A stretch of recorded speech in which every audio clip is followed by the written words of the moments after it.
Hi, I'm Scott Bass, and welcome to Understanding Narcissists. I don't know what this video is going to be about, but it just popped into my head.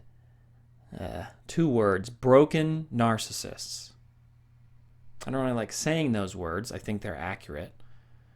By my definition, probably by your definition, narcissists are broken. They don't function well with us. They don't really love us. They don't want to talk to us. They don't want to do good things for us. They're compelled to hurt us.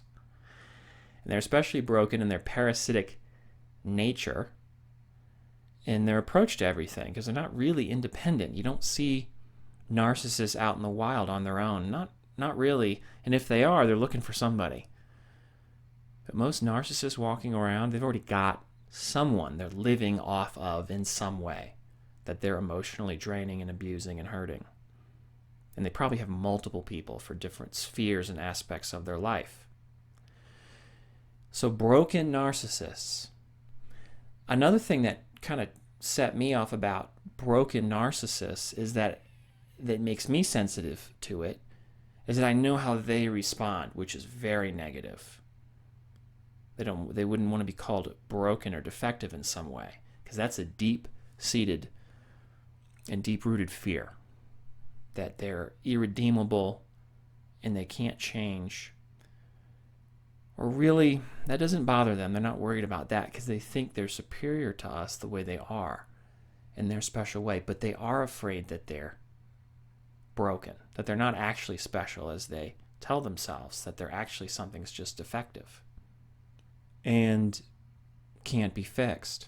So what is that about? Well, I think it's just a manifestation of them, not to use some psycho babble, but an expression of the fear they already have, which is that they really are narcissists and they're doing all the things that we know that they're doing and they're dependent on other people. I mean, if you think about the things that actually really trigger them, it's that they're dependent, right? It's that they can't be on their own. It's that they have to hurt people to feel good about themselves because they're deeply insecure. I mean, you want to see a narcissist deny something. They'll deny that. Don't bring it up with them ever, by the way. There's no good that'll come from that, calling them a narcissist or bringing up what they actually do. Don't do it. It could make them dangerous and hurt you. But don't let them fool you into thinking that this isn't the case, that that's not the reality. Because it is. That broken fear, that the real fear being that people are going to figure out that there's something wrong with them, or at the very least think that there's something wrong with them, and that will somehow cast them in a bad light from which they'll never recover. Keep in mind the control and the image are the only thing that matters. That's what other people think of them, whether they believe they're fantasy and illusion or not. And if they don't have that, they have nothing, and they feel like they're being killed. That's why they get so aggressive when those things are jostled and threatened. If you threaten their image, you're threatening their life. That's what happens a lot of times when people get in trouble with narcissists is they're not recognizing that when you start to take away these seemingly superficial things from the narcissist, there is nothing left. That is their life. That is their existence, what people believe about them, and the control they have over other people. There isn't really other stuff that they're building on their own that means anything. Nothing spiritual or emotional. Not really. It's all about the people around them, right? Those are their crutches, their doormats, their punching bags. I don't like saying that, but it is. That's everything's sort of this. Every person around them is an element to make them feel better at the other person's expense. And so I guess that explains everything that was sort of on my mind regarding the term broken narcissists. The broken nature. They break you, but they're already broken themselves and they're afraid of it. And it terrifies them that there's something wrong with them. But I don't think they really care that much whether there's something wrong with them. They're just afraid other people are going to figure it out.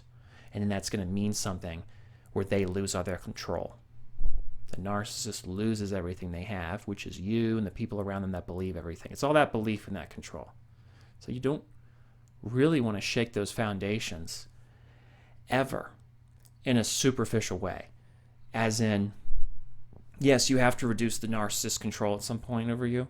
You get away from them. That cuts them off of the the knees, they can't do anything at that point. They got to find somebody else.